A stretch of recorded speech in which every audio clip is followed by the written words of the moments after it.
სახელითა მამისათა და ძისათა და სულისაწმინდისათა. დღევანდელი დღე, რომელიც ასე სიხარულად შემოდის ჩვენში, როგორც ჭეშმარიტად სასიხარულო დღე, სიმბოლურად დღევანდელი დღე უფლის ჩვენ გულში შემოსვლას ნიშნავს. ბზობის დღესასწაული იერუსალიმში შესვლის, იერუსალიმი როგორც სიმბოლო ჩვენი ქრისტიანული შინაგანი ცხოვრებისა, შინაგანი მისტიკური სიღრმისა, ანუ გულისა. სიხარული, რომელიც ცნობიერათაც კი, თუმცა მარტო ცნობიერი არ უნდა იყოს ქრისტიანისათვის, ეს ყველაფერი გაცნობიერებული და გქონდეს. ცნობიერათაც კი შემოდის ჩვენში, როგორც იმ ბავშვებში, რომლებიც ოსანას გალობით ხვდებოდნენ და ვერ აცნობიერებდნენ, მაგრამ ადიდებდნენ ღმერთს და არა მარტო ბავშვები, არამედ ის ადამიანები, რომლებიც ასევე ვერ აცნობიერებდნენ რა ხდებოდა, მაგრამ მადლის მიერ სიხარული ჰქონდათ, დიდებულებით და პატივით ხვდებოდნენ სიმდაბლით მოსულ ღმერთს, რომლის სიმდაბლის ერთ-ერთი გამოვლინება იყო ისიც, რომ იგი სახედარზე ამხედრებული შედის და არა სამეფო რეგალიებით აღჭურვილი და ცხენზე. და ეს მადლის მიერი მდგომარეობა საუკუნეები გავიდა და დღესაც ასევე განიცდება ადამიანთა მიერ და ეს ეთყობა კიდევაც ხოლმე ეკლესიებს, იმიტომ რომ ამ დროს ეკლესიებში მოდიან ის ადამიანებიც, რომლებიც სხვა დროს თითქმის არასოდეს მოდიან და მოდიან ისინიც, რომლებიც გულგრილნი არიან და იშვიათად მოდიან. ეკლესიები ამ დროს სავსეა, დღეს ჩვენ ტაძრებსაც ეთყობა, თავისთავად ცხადია ეს. ეს არის სწორედ ის მადლის მოქმედება, რომელიც ჩვენს ქვეცნობიერზე მოქმედებს, მაგრამ ჩვენ თუ ვართ ადამიანები და ესე იგი მოაზროვნე არსებები, ჩვენ მარტო ქვეცნობიერით არ უნდა დავკმაყოფილდეთ და უნდა გავაცნობიეროთ რა ხდება ამ დროს, რატო გვიხარია, რა პასუხისგებლობა გვეკისრება ამ სიხარულის სანაცვლოდ და ჩვენ გვაქვს გამოცდილება, რა თქმა უნდა, წინა ბზობის დღესასწაულისას, წინა წლებისას, როგორ ვაგრძელებთ შემდგომ, მივიღებთ რა ამ დაუმსახურებელ სიხარულს. რა თქმა უნდა, როცა ამის ანალიზი იწყებ და რა თქმა უნდა საკუთარი თავიდან გამომდინარე პირველ რიგში, იმიტომ რომ თუ საკუთარი თავის ანალიზი არ გააკეთე და სხვისი დაიწყე, რომც ყველაფერი სწორად თქვა სხვა ადამიანთან დაკავშირებით, ეს შენ არაფერს არ მოგცემს, იმიტომ რომ შენი თავი გვერდზე დაგჭება და ცხონება სათუო იქნება, იმიტომ რომ ჩვენი პასუხისგებლობა საკუთარი თავით შემოიფარგლება პრინციპში, ძირითადად იშვიათი გამონაკლისების გარდა, საკუთარ სულზე, საკუთარ ცხოვრების წესზე, საკუთარ გადაწყვეტილებებზე ვაგებთ პასუხს, როცა წარვდგებით ღვთის წინაშე და ეს აუცილებლად მოხდება. ჩვენ ხო ვიცით, რომ ეს აუცილებლად მოხდება, ჩვენ აუცილებლად წარვდგებით ღვთის წინაშე. და არ გვინდა რომ ეს წარდგომა ღვთის წინაშე იყოს საშინელი და ის საშინელი სამჯარო, რომელსაც ხშირად ვახსენებ, საშინელი ხო ხვდებით რატომ არის? არა იმიტომ, რომ ღმერთია საშინელი, არამედ იმიტომ, რომ ჩვენი ცხოვრება იყოს საშინელი ღმერთის წინაშე, რომელიც სიყვარულად იწოდება. და საშინელი შეიძლება იყოს იმიტომ, რომ ვერ ვითვალისწინებთ, რომ ღმერთის სიყვარულის გარდა არის სრული სამართლიანობაც. რა თქმა უნდა, სიყვარული უპირატესია, რა თქმა უნდა, სიყვარული მოწყალების თვალსაზრისით გადაფარავს ჩვენს უსჯულოებასაც და ჩვენს უსამართლობასაც, არა სამართლიანობის მიხედვით განგვჯის, არამედ სიყვარულის მიხედვით, მაგრამ ეს მხოლოდ იმ შემთხვევაში იქნება, თუ ჩვენ სინანულით და სიმდაბლით ვიცხოვრებთ. დაბალსა მისცემს მადლს ღმერთი არა უცოდოლობის გამო, არამედ სიმდაბლის გამო, ხოლო თუ ცოდვებთან ერთად, ღვთის განგებულების წინაშე უსამართლო ცხოვრებასთან ერთად სიამაყეც გვექნება და ეგოიზმის, მაშინ სამართლიანობა ჩვენზე იმოქმედებს. მაშინ ჩვენი შეხვედრა ღმერთთან იქნება დიახაც საშინელი. თუ ჩვენ დღევანდელ მდგომარეობას ჩვენსას დავაკვირდებით, თუ ჩვენ ობიექტურნი ვართ და ცოტათი მაინც სინდისის მიერი გონიერება გვაქვს, მაშინ ჩვენ მივხვდებით, რომ ჩვენ დღეს არა ვართ მზად იმისათვის, რომ ღვთის წინაშე წავსდგეთ. და მიუხედავად იმისა, რომ დღეს სიხარული ყველას გვაქვს, მე მეჭვება, რომ ადამიანი მოდიოდეს დღევანდელ დღეს და რაღაც სიხარული არ ქონდეს ქვეცნობიერი, ხო, რაღაც წინა გემოსკილოა იმ სააღდგომო სიხარულისა, რომელიც ერთი კვირის მერე იქნება. ეს სიხარული მისტიკური განცდაა ღმერთისა ჩვენში. მაგრამ მიუხედავად ამისა, გვაქვს რა მაგალითი, თუნდაც 2000 წლის წინანდელი მაგალითი, რომ იგივე ხალხი, რომელიც ყვიროდა ოსანას, უგალობდა უფალს და შენდობას თხოვდა და ადიდებდა მას, ზუსტად 5 დღის მერე იგივე ხალხი ჯვარსაცუს იყვირებს. ხოლო ვინც არ იყვირებს, ისინიც გაიქცევიან და მიატოვებენ. რაღაც საშინელი ბარიერია ჩვენსა და ღმერთ შუა. ეს ბარიერი დაცემული ბუნება, რასაც ქვია, რომელიც ვლინდება სიამაყეში, ეგოიზმში, შურში, ანგარებაში, ჩვენს გაპირუტყვებაში, უკაცრავად ხშირად, ეს ბარიერი აუღებელი ციხესიმაგრეა ჩვენთვის. მას ერთადერთი რაც გაალღობს ეს ღვთისმადლი, მხოლოდ იმ შემთხვევაში თუ ბარიერის აქეთ, ანუ ჩვენსკენ დახვდება საკუთარი თავის ადეკვატური აღქმა, რასაც კვლავ და კვლავ ვიმეორებთ, ქვია ის უდიდესი სათნოება, რასაც სიმდაბლე ქვია. როცა ჩვენ ვაცნობიერებთ საკუთარ თავს და ვუკვირდებით საკუთარ თავს, აღმოვაჩენთ, რომ ეს ბარიერი რაღაც საღვთისმეტყველო თეზისი კი არ არის, ეს უბრალოდ რა თქვა, სახარებაში ვიცით, რომ ადამიანი ვერ ცხონდება, სასუფეველში შესვლა ადამიანისა შეუძლებელია, ქრისტე ამბობს, ადამიანს დაცემული ბუნება აქვს და ასე შემდეგ, იესო მოვიდა რომ გვიხსნას ჩვენი ცოდვებისაგან. ეს ყველაფერი გახდება ჩვენი განცდის კუთვნილება, ჩვენ დავიწყებთ ამ ყველაფრის განცდას საკუთარ თავზე. და დღევანდელი დღე ვფიქრობ, რომ ძალიან მნიშვნელოვანია, რომ ამ კუთხით დავინახოთ. ის ადამიანები, რომლებიც დღეს ღმერთს ადიდებენ, 5 დღის მერე ბრბოდ გადაიქცევა და შეპყრობილი სხვადასხვა იდეოლოგიები და სოციუმში არსებული იდეოლოგიური წნეხით, რომელიც იქ იმ მომენტში იყო, ამ წნეხით შეპყრობილი ადამიანები ქრისტეს მოსაკლავად გაიმეტებენ. მთელი სამყაროს ისტორია ხომ ეს არის, კაცმარო თქვას. და რატო ვფიქრობთ, რომ ჩვენ ესე იოლად დაუძვრებით ამასოფლის სულს, ასე იოლად შევძლებთ, მუდმივად შევინარჩუნოთ ღვთის მადიდებელი გული, თავგანწირული გული, მოწამეობრივი გული, ერთგული გული ქრისტესი. რატო ვფიქრობთ, რომ ესე ადვილად მუდმივად ის ჩვენთან იქნება ამგვარი მდგომარეობა და შევინარჩუნებთ. ამიტომ ჩვენ უნდა დავინახოთ რეალურად საკუთარი თავი, რა მდგომარეობაში ვიმყოფებით და კიდევ ერთხელ საკუთარი თავი როგორც ბარიერი ჩვენსა და ღმერთ შუა. როდესაც ქრისტეს იერუსალიმში შესვლაზეა საუბარი და როგორც გითხარით, ეს არის ისტორიულად მომხდარი მოვლენა, თავისთავად ცხადია, მაგრამ ამავე დროს იგი ერთგვარი სიმბოლოც არის თითოეულ ჩვენს გულში უფლის შემოსვლისა.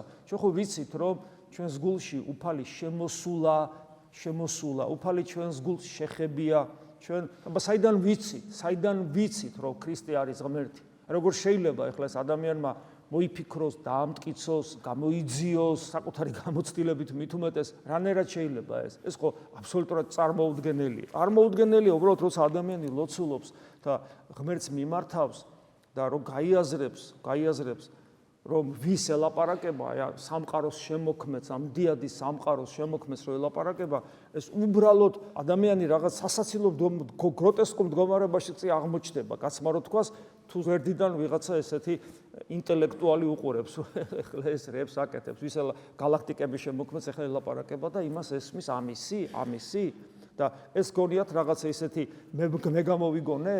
ეს მაგალითად უკვე მეორე საუკუნეში ესეთი ცელსიუსი იყო, ესეთი ფილოსოფოსი, რომელიც დასინოდა ქრისტიანებს, იგი ზუსტად ასე ამბობდა, შეხედეთო რა ქრისტიანებს, რას მაგონებსო ეს ქრისტიანები, აი ჭიაყელები გუბეში რო არიან და იკლაკნებიან და ერთმანეთში მჭობენ, რომ ვინ სამყარო შექმნა, სამყარო ის ჭიაყელად მოვიდა ჩვენ შორის და ჩვენ უნდა გადაგვარჩინოს და ამ წუმპლიდან ამოგვიყვანოს და ზეცაში აგვიყვანოს და ყდება სიცილი და აი ეს ახართო ქრისტიანები, რა ღმერთს ელაპარაკებით, რა ღმერთი თქვენთან თქვენნაირით მოვიდა დაგვრცინოდე და ეს 2000 წლის წინ იყო, აი მეორე საუკუნეა ეს. და თქვენ გონიათ ამ პარტავანი ინტელექტუალისათვის უკეთეს მდგომარეობაში გამოვიყურებით ჩვენ დღეს, მაგრამ მეორე მხრივ საკუთარ თავს შეხედე შენ თავს და წარმოედგინე, როცა შენ მამაო ჩვენო ესე ომახიანად რომ ამბობთ, ვის ელაპარაკები და რატო გწამს, რომ შენ იმას ესმის, ვინ ახარ? გესმით? და რატო გწამს, რომ ის არა მარტო შენი ესმის, არამედ ის მოვიდა შენთან. შენნაირი გახდა. და თავი შენთვის, რომ ბოლომდე განცხადებულიყო შენი გულის ზრახვანი, ბოლომდე ლუსტრირება მომხდარიყო შენი შინაგანი მდგომარეობის, შენთვის მიიღო დაუცველი სახე, შენთვის მოშივდა, შენთვის მოწყურდა, შენთვის ჩვილი იყო პატარა, შენთვის ავლენდა ამ სისუსტეებს და ბოლოს შენთვის დაუცველობა მიიღო. თავის წიაღში დაუცველი ვარ გითხრა და რას მიზავ და ჩვენ კიდე მოვკალით. კაი, შენ არ მოკალი დღეს 21 საუკუნეში, მაგრამ განა არ კლავ ქრისტეს, როდესაც შენ წინაშე არჩევანი დგება და ეს არჩევანი ცხოვრებაში დღის განმავლობაში რამდენი გვაქვს, როდესაც ისეთ გულის სიტყვას ვუყბებით, რომელიც ქრისტეს მომაკვდინებელია, ქრისტესათვის განაჩენია. ანუ ისეთ გულის სიტყვას ვიღებ, რომელიც ქრისტესათვის არის განაჩენი, სხვა ფორმით, სხვა სიტყვით, თქვათ, არ ყვირივარ ჯვარსაცუ, მაგრამ ეგ არის. და დღეში ამას რამდენჯერ ვაკეთებ დღის განმავლობაში? ძალიან ბევრჯერ, აბა ჩვენ სახარების მიხედვით ცხოვრობთ, სახარების სულით ვართ გამსჭვალული? თუ ბრმები ვარ, თუ ხიბლში ვარ, თუ რაღაც მგონია, მე ცალკე უბედურებაა ამაში. ხო და აი ამიტომ, როდესაც ჩვენ აი ამ მდგომარეობას ხედავთ საკუთარ თავში, მიუხედავად ამისა, მიუხედავად ყველაფრისა, ღმერთს ველაპარაკებით. საიდან ეს კადნიერება, საიდან ეს რწმენა, საიდან ეს ხედვა, საიდან ეს ჩვევები, საიდან და იქიდან რომ ქრისტე შემოსულია, როგორც აი დღეს შედის იერუსალიმში, ასეა შემოსული ჩვენში და არა ერთხელ, არამედ მრავალგზის. ისტორიულ იერუსალიმში ასე დიდებით ერთხელ შევიდა, ხო, დიდებით, სიმდაბლით დიდებით ესე, ხო, მაგრამ ჩვენში მრავალგზის შემოვიდა. პირველად როცა ჩვენ ქრისტესთან მრწმენა გაგვიჩნდა და ამის მერე მრავალგზის შემოდის და ჩვენ რა შვებით? განვაგდებთ, განვაგდებთ. ხშირად სასიკვდილო ცოდვებს ჩავდივართ და ჯვარს ვაცვავთ. ის კიდევ შემოდის. რატომ? იმიტომ რომ ვუყვარვართ. არ ემეტება ჩვენი თავი მარადიული დაღუპისათვის. არ ემეტება რომ მან როგორც თავის ხატა და მსგავსად შემქმნა, მისნაირი უნდა გავხდე. როგორც იოანე მოციქული ამბობს, რომ წარვდგებით ღვთის წინაშე, თუ ვცხონდებით, დავინახავთ, რომ ისეთები ვართ, როგორც ის არის, როგორც ქრისტეა, ისეთები ვართ. ანუ ამისთვის შემქმნა. მე კი ვერ გავახარებ მას პრინციპში, რაში ვჭირდები, იმიტომ რომ ღმერთი არის მამაზე და სული წმინდა, მარადიული სიყვარულით ახსავსე ერთობით ბედნიერობს ღმერთი, ესე შეიძლება ვთქვათ, მე რაში ვჭირდები, უსრულყოფილესი სისავსე აქვს სიცოცხლისა და ბედნიერებისა და ყოველგვარი სიკეთისა, მაგრამ აი უბრალოდ უანგაროთ, უნდა რომ აი მეც გავიხარო, როგორც აი მშობლს უნდა რომ მისმა შვილმა გაიხაროს, ისე რომ მისი არაფერი არ უნდა. ეს უსასრულო რანგში აყვანილი ამგვარი უანგარო სიყვარული. და უნდა მას რომ ეს მე გავიხარო, ასე ამგვარად გავიხარო. ამისთვის ვარ მე შექმნილი. და უცებ რას უნდა გადავაყოლო? ჩემს ეგოიზმს, ჩემს ანგარებას, ჩემს უპრინციპობას, უსიყვარულობას, შურს, ეგოიზმს, ჩემს ცხოველურ მიდრეკილებებს. და ეს თეორია არ არის. თუ ჩემთვის თეორიაა და მე ასე ვსჯელობ, არაფერს არ მაძლევს, მაგრამ როგორც კი მე დავიწყებ, რომ ქრისტე შემოსული ჩემს გულში, დავტოვო ჩემს გულში და არ გავიყვანო იერუსალიმის გარეთ და ანუ ქალაქის გარეთ, ანუ ჩემი გულის გარეთ არ გავიყვანო და ჯვარს არ ვაცვა, მე თუ ამას შევძლებ, რომ იგი ჯვარს არ ვაცვა, განაჩენი გამოუტანო, განვაგდო და მე ჯვარს ვაცვა. ერთხელ მაინც თუ ცხოვრებაში ამას გავაკეთებ და ამას შევინარჩუნებ, მაშინ ღვთისტაძარი ვხდები, მაშინ ქრისტე ჩემთვის, ჩემთან მარადიულად მკვიდრდება. მე სასუფეველის მოქალაქე ვხდები და ჩემთვის სიკვდილი აღარ არსებობს, არამედ მე გარდავიცვლები სიკვდილისაგან სიცოცხლეში, ჩემთვის ყოფიერება განათლდება, გაბედნიერდება, სიკეთით აღივსება, სიხარული მექნება, მხიარულება მექნება, მოუკლებელი, სანთელი ვიქნები, სასანთლეზე დაბზანებული, რომელიც გაანათებს სხვა გარემო სამყაროს, იყავით ნათელი, და ესე ბრწყინავდეს ნათელი თქვენი, რომ მიხილონ ნათელი თქვენი სხვებმა და მათაც ღმერთის ზიება დაიწყოთ, აი ეს ამ ცნების აღსრულებელი ვიქნები. და მაშინ რა თქმა უნდა, ჩემთვის აღარ იარსებებს, კიდევ ვიმეორებ, აღარც ტკივილი, აღარც პრობლემა. რას ნიშნავს? ჩხილის მოჭრა პრობლემაა? არაფერი აღარ იარსებებს, გარდაცვალება იქნება, გარდაცვალება, ბედნიერება, გარდაცვალება ქრისტეში, გარდაცვალება სიცოცხლეში, ქრისტეში, ეს ხომ ბედნიერება, სიკვდილის კი ბედნიერებად იქცევა. არათუ სხვა რამეზე აღარ ლაპარაკობ. ეს არის დღევანდელი დღის ანი და ჰოე, რომ ქრისტე შემოდის ჩვენში და ჩვენ ის არ განვაგდოთ. ჩვენ არ ვიყვიროთ აღტკინებულმა საღვთო მადლით, რომელიც დაუმსახურებლად მოგვეცა და მე არ დავივიწყოთ, არამედ შევინარჩუნოთ, არ გაუშვათ ხელიდან, ვიცხოვროთ შესაბამისად. ამ ყველაფერზე ვსაუბრობთ, მე მოუბრუნდები საკუთარ თავს. თითოეული ჩვენგანი დღეს საღამოს ან ღამე განმარტოვდება კვლავუფალთან და დაინახავ, რომ სულ ზღაფავ. ეს უკეთეს შემთხვევაში. სულ ზღაფავ, ანუ შენში რაღაც სიცოცხლის ნაპერწკალია. ხოლო არა შემთხვევაში სულსაც არ ღაფავ, ვერაფერს ვერ გზნობ, ვერაფერს ვერ განიცდი, გული მკვდარია, როცა ქრისტეს მოუწოდებ და ჩვენი გონება, როგორც წისქვილი ამუშავებს უბინძურეს, არაფრის მაქნის, არაფრის მომცემ, ამაო გულის სიტყვებს მუდმივად და მასში ღვთაებრივი აზრები არ არის, ამუშავებს და ამ რაღაც ლოდებს უმაქნის და მტორით ივსება ჩვენი სული, სიცოცხლე კვდება ჩვენში. არა და ამ დროს მხოლოდ ღვთის დიდება უნდა იყოს, მოუკლებელი მსახურება ღვთის წინაშე, მხოლოდ სიკეთე, მხოლოდ სიყვარული ღვთისა და სიყვარული მოყვასისადმი, დაცლილი ეგოიზმისგან, ანგარებისგან, შურისგან, უსიყვარულობისგან, მრისხანებისგან, ამ ყველაფრისგან დაცლილი, ახსავსე მხოლოდ და მხოლოდ სიკეთით. როცა ვხედავთ ჩვენს რეალურ სავალალო მდგომარეობას, კვლავ და კვლავ აღვიჭურვოთ, მოტივირებულები გავხდეთ ბრძოლისათვის და არ შევწყვიტოთ ეს ბრძოლა უკანასკნელ ამოსუთქვამდე,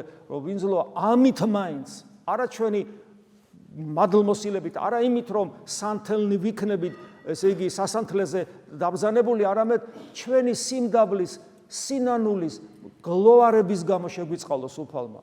და მიუხედავად ჩვენი უღირსობისა არ გავიდეს ჩვენი გულიდან, იმიტომ რომ თუ ქრისტე გავიდა ჩვენი გულიდან და მე გარდავიცვალე იმ დროს, როდესაც ქრისტე ჩემს გულში არ იქნება, როგორც მიპოვის, ისე განმსჯის, ჩემზე დაეშვება საღვთო სამართლიანობის მძიმე და ცივი და სასტიკი მახვილი და ქრისტესთან შეხვედრა საშინელი იქნება. რა გავაკეთოთ იმისათვის, რომ ჩვენმა დაბადებამ ამ სამყაროში, ჩვენმა სიცოცხლემ, ჩვენმა ყოფიერებამ, ჩვენმა რწმენამ ნაყოფი გამოიღოს. ჩვენს გულში შემოსული ქრისტე, სიმდაბლით შემოსული, ფაქიზად შემოსული არ განვაგდოთ და ჩვენთან დავტოვოთ. რა უნდა გავაკეთოთ ამისათვის? ეკლესია გვაწვდის ფილიპელთა მიმართ ეპისტოლეს, მეოთხე თავია ეს. ასე მოძღვრავს პავლე მოციქული. ანუ როგორ ვიცხოვროთ, რა კითხვას დავსვი. პავლე მოციქული ამბობს, გიხაროდენ მარადის უფლისა მიერ. ჩვენ ხო უამრავი ტკივილიდან განსასწრული გვაქვს მიწიერი და ცნება არის, რომ მიუხედავად ამ ჩვენი ტკივილებისა, განსასწრებისა, პრობლემებისა, მიუხედავად ამისა გვიხაროდეს. და ეს შეუძლებელია თუ ჩვენს გულში ქრისტე არ იქნა. და ჩვენ უნდა ვაკონტროლოთ საკუთარ თავი, დააკვირდეს, მოწყენილი ხარ, მწუხარებაში ხარ, დეპრესიაში ხარ, უსაქმრობაში ხარ, არ იცი რა გააკეთო, რაღაც ესეთ მოშვებული ხარ, სიცოცხლე არ გიხარია, სოდვაში ხარ, იმიტომ რომ შენს გულში ქრისტე არ არის, იმიტომ რომ ქრისტე არის სიხარულიცა და მხიარულებაც. და შენს გულში როცა არის აი ეს რაც ჩამოვთვალე, ესე იგი შენს გულში რაღაცა ჯანსაღი არ ხდება. ამიტომ მუდმივად უნდა ვაკონტროლოთ საკუთარი თავი ამ კუთხით. გიხაროდენ, გაახსენე, სულ მუდამ გაახსენე. ბიჭო, რატო ხარ მწუხარე? შენ ხო ქრისტიანი ხარ. შენ ხო მარადიული სიცოცხლე და გონება მიუწვდომელი ბედნიერება გელოდება. ამიტომ პავლე მოციქული კვლავ აგზელებს, კვალად გეტყვი, გიხაროდენ და გიხაროდენ. მაგრამ ეს რომ მოხდეს ასე, გვახსენებს პავლე მოციქული. სიმდაბლე ეგე თქვენი ცხად იყამ ყოველთა კაცთა. ის კი არა ამირან გულში მღერო და თავდაბალი ვარ, კი კაცო, თავდაბა ისეთი ხო არა ვარ შეხედი ადამიანებს. მე თავდაბალი ვარ. შენი თავდაბლობა აუცილებლად კაცთა წინაშე უნდა ვლინდებოდეს. რას ნიშნავს? თავდაბალი ადამიანი მეტნაკლებად ნორმალურ საზოგადოებაში, თუმეტეს ეკლესიის წიაღში, სადაც ადამიანებმა იციან ყოველ შემთხვევაში სწორე ფასეულობათა იერარქია თეორიულად მაინც იციან. თავდაბალი ადამიანი ყველას უყვარს და ყველას ეკომფორტულება მასთან ურთიერთობა. ნახეთ, რატო გეუბნებით. თუ თქვენ ოჯახში, თანამშრომლებთან სამსახურში და განსაკუთრებულად სამრევლოში, ხას უსვა, იმიტომ რომ სამრევლოში ცოდვილები ვართ, არა ვართ კარგები, მაგრამ რაღაცა დოზით მაინც ღვთისშვილები ხო ვართ. თუ ადამიანი სამრევლოში ვერ ახერხებს ინტეგრირებას, კომუნიკაციას, არ აბედნიერებს, ყოფნა კი არა ეგოისტურად, არამედ არ აბედნიერებს ურთიერთობა თავის ძმებთან და დებთან, არ ახარებს მათი ეს აკופნა და მისი ამ ადამიანებთან ყოფნა, ანუ არ ხარობს ამითი. ესე იგი არის პრობლემა სიმდაბლეში, იმიტომ რომ შენ დისკომფორტს იმიტომ გძნობ, რომ გაქვს განცდა, რომ მაინდა-მაინც არ უყვარ ხარ ადამიანებს, არ გაფასებენ, ყურადღებას არ გაქცევენ, შენი ჭირი, ესე იგი მათთვის ღობეს ჩხირიო, ანუ არ ხარ ღირებული ამ ადამიანებისათვის. თუ შენ ეს განცდა გაქვს, ესე იგი შენ ამაყი და ამპარტავანი ადამიანი ხარ. იმიტომ რომ შენ რო თავდაბლობაში იყო, იგზნობდი რომ ყველას უყვარ ხარ და უყვარ ხარ ისე, რომ რისი ღირსიც არ ხარ ისე უყვარ ხარ. დაუმსახურებელ პატივს მოგაგებენ და დაუმსახურებლად თავზე ხელს გისვავენ. ამის განცდა გექნება. ამიტომაც ამას ნიშნავს ეს სიტყვები სიმდაბლე ეგე თქვენი ცხად იყავ ყოველთა კაცთა. ახლა ამას რომ ვამბობ ჰაერიდან კი არ ვამბობ. 1000 მიზეზი შეიძლება მიზეზებს რა დალევს. მაგრამ ეცოდეთ ეს არის დიაგნოზი. სიმდაბლე არა გაქვს. იმ დონის მაინც რომ მოახდინოთ სამრევლო სოციუმში თქვენი რეალიზება. ეს ძალიან მნიშვნელოვანია. სიმდაბლე ეგეთ თქვენი ცხად იყავ, ნახეთ ცხად იყავ კაცთა წინაშე. ანუ მათ უნდა იგზნონ და მაშინ შეგიყვარებენ. ლიტერატურული პერსონაჟი რო ავიღოთ. მაგალითად, თეოდორ დოსტოევსკის ძმები კარამაზოვების ის მამა რო არის, სახელი აღარ მახსოვს რა ქვია. დახატული არის დოსტოევსკის მიერ აი რაღაც ყველაზე საშნელი ადამიანი. ვარსაბ თათქარიძე მასთან ანგელოზია. ნუ რაღაც საშნელი ადამიანია. და ამ ადამიანს არავინ არ უყვარს ამ ქვეყანაზე. არავინ არაფრად არ მიაჩნია. ყველა მისთვის არის აი ნაგავი. ყველა მათ შორის შვილები ერთადერთი არავის არ ცხვენია, არაფრის არ ცხვენია ამ ქვეყანაზე ამ ადამიანს. მისთვის არ არსებობს სიწმინდე. ერთადერთი ვის წინაშეც ქეთს იდრექს და სინანულის რაღაცა მსგავსი ეწყება და ცრემლის დის, ეს არის ალიოშა კარამაზოვი. იმიტომ რომ ეს არის ერთადერთი ადამიანი, რომელიც სიმდაბლით ექცევა მას. ეს ასეთი ველურიც კი ქეთს იდრექს სიმდაბლის წინაშე. და ეს ამ გენიოსი მწერლის მიერ შემთხვევით არ არის ეს მოცემული ეს მაგალითი. ეს მართლაც ასეა. მე აგძელებს პავლე მოციქული. უფალი ახლოსას გვანუგეშებს და გვაფრთხილებს. ნუგეშიც არის და გაფრთხილებაც არის. ეს ორივე, იმიტომ რომ როგორც წმინდა წერილში ვკითხულობთ, ღმერთი შთამთქმელი ცეცხლია. ის შენში თუ რამე სიკეთეა გააძლიერებს, თუ შენში რამე უვარგისია დაწვავს და თუ მთლიანობაში პროცენტულად უვარგისია უფრო შენში, ესე იგი მთლიანად დაგწვავს. საშიშიც არის, გასაფრთხილებელიც არის და სასიხარულოც არის, თუ ჩვენ გვინდა რომ ჩვენში სიკეთე გამრავლდეს. მე აგძელებს, ნუ რა ზრუნავთ, ანუ ნუ ნერვიულობთ, უფალი სიტყვებია, ხო, ხვალინდელ დღეზე ნუ ნერვიულობ. ხვალინდელ დღე არ ვიცით იქნება თუ არა, შენ დღევანდელ დღეზე იფიქრე. ნუ რა ზრუნავთ, ანუ ნუ ნერვიულობ. ზოგჯერ ეს ადამიანს არ ესმის და რა აუგრე, ხეთ გეგმები არ დავსახო, ხვალ რა გავაკეთო. ამაზე არ არის. აქ არის ემოციური დამოკიდება. ვაიმე ხვალე რა მეშველება. აი ამაზეა საუბარი. ნუ რა ზრუნავთ, არამედ ყოვლითა ლოცვითა და ვედრებითა. ნახე, ლოცვითა და ვედრებითა განსხვავდება. ვედრები რაღაცას ევედრები, ლოცვა კომუნიკაცია. რაც იესოს ლოცვას ან გონების მიერ ლოცვას ვეძახით, ეს არის ლოცვა. დანარჩენი ნებისმიერი რამ არის სავედრებელი. ლოცვათაც კი იწოდება. ესე გვასწავლიან თუნდაც თანამედროვე და ძველი ათონელი მამები. ყოვლითა ლოცვითა და ვედრებითა მადლობით, არა თხოვნით, არამედ მადლობით თხოვანი, მადლიერებით თხოვ, მაგრამ მადლიერებით. თხოვანი ეგე თქვენი საცნაური იყვნეთ ღვთისა მიმართ, ღმერთის იმედი გქონდეს, მაგრამ აქამდე რაც იყო მადლიერი იყავი, ეს მადლიერება გულს გაგითბობს და შენს ცხოვრებაში ღმერთს შემოუშვებს, ხოლო უმადურ ადამიანთან ღმერთი არ მოქმედებს. და ნუ ნერვიულობ, მინდობილი იყავი ღმერთს, ანუ ეს ნიშნავს, რომ ცოცხალი რწმენა გქონდეს. და მშვიდობამან ღმრთისამან, არა მშვიდობამ ღმერთის გარეში, არამედ ღმერთის მიერ მოცემულმა მშვიდობამ, ანუ სადაც საღვთო მადლი და ენერგია და მშვიდობამან ღვთისამან, რომელი ხმატს ყოველთა გონებათა, ანუ რომელსაც ვერანაირი გონება ჩვენი ვერ მიწვდება. რატომ ხანდახან ადამიანს აქვს საოცარი სიმშვიდე და ბედნიერების განცდა, ამ დროს ცხოვრება ცა დაემხო თავზე თითქოს. ვერ მიხვდები, ლოგიკა ვერ ხსნის, ჩვენი გონებას არ შეუძლია ბოლომდე გაამჭრიტოს, როგორ მოქმედებს საღვთო მშვიდობა ადამიანზე, ამიტომ რომელი ხმაც ყოველთა გონებათა შეზღუდენინ, ანუ დაიფაროს თქვენი გულნი თქვენი და გონებანი თქვენი ქრისტე იესოს მიერ. ანუ შენ თუ რას ჩამოვთვალე მანამდე, შენ თუ ასე ცხოვრობ და უფლის სიახლოვე სიხარული გაქვს, სიმდაბლე, უფლის იმედით ხარ, მაშინ საღვთო მადლი, საღვთო მშვიდობა დაიფარავს შენს გულსასა და გონებას ქრისტე იესოს მიერ და დაცული იქნები, რომ წმენა არ დაკარგო და ყოფით ცხოვრებაში დაცული იქნები. ამ იერიდან ზმანო, რაოდენი არის ჭეშმარიტ, რაოდენი არის პატიოსან, რაოდენი მართალ, რაოდენი წმინდა, რაოდენი საყვარელ, რაოდენი საქებელ, რაოდენი სათნო და რაოდენი ქებულ მას ზრახავდით. არა ბინძურგილ გულის სიტყვებს. ბინძურს არ აიმგაგებით, მაინდა-მაინც ზნეობრივად რომ მოგეჩვენოს ბინძური, ეგ თავისთავად ბინძურია. არამედ ღვთის ნების საწინააღმდეგო გულის ზრახვებს, გულის სიტყვებს ნუ ვიწყნარებთ. გქონდეს აი ეს ერთგვარი კონტროლი საკუთარ თავზე.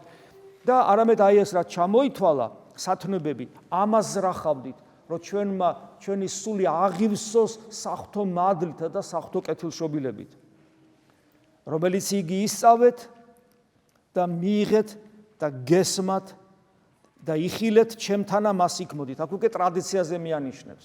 ჩემთანა პავლე მოციქული ამბობს ჩვენ წინამორბედ წმინდანებზე, რომლებიც ჩვენ წინ იყვნენ და ღმერთის წინაშე და ცხონდნენ, ჩვენ აი ეს 2000 წლოვანი გამოცდილება, ანუ გვასწავლიან ეს ეკლესია 2000 წლოვანი გამოცდილებით თავის წმინდანების მიერ პავლე მოციქულით დაწყებული და დღევანდელ დღემდე გვასწავლიან თუ ეს ყველაფერი როგორ მივიღოთ, როგორ განვახორციელოთ და როგორ გავაკეთოთ. და ღმერთი მშვიდობისა იყავ თქვენთან, ანუ მშვიდობის ღმერთი ამ ყველაფრის მერე იქნება თქვენთან და თქვენი გული იქნება შემძლებელი იმისა, რომ ქრისტე, რომელიც კიდევ ერთხელ ინებებს, რამე თუ მას სურს ჩვენი გადარჩენა, შემოვარა ჩვენს გულში, ერთხელაც დადგება ესეთი წამი ჩვენს ცხოვრებაში, რომ ჩვენ მას აღარ განვაგდებთ ჩვენი გულიდან და მასთან ერთად ვიქნებით და მასთან ერთად გარდავიცვლებით სიცოცხლეში. ამინ. მადლი უფლისა ჩვენისა იესო ქრისტესი და სიყვარული ღვთისა და მამისა და ზიარება სულისა წმინდისა იყოს თქვენ ყოველთა თანა. ამინ.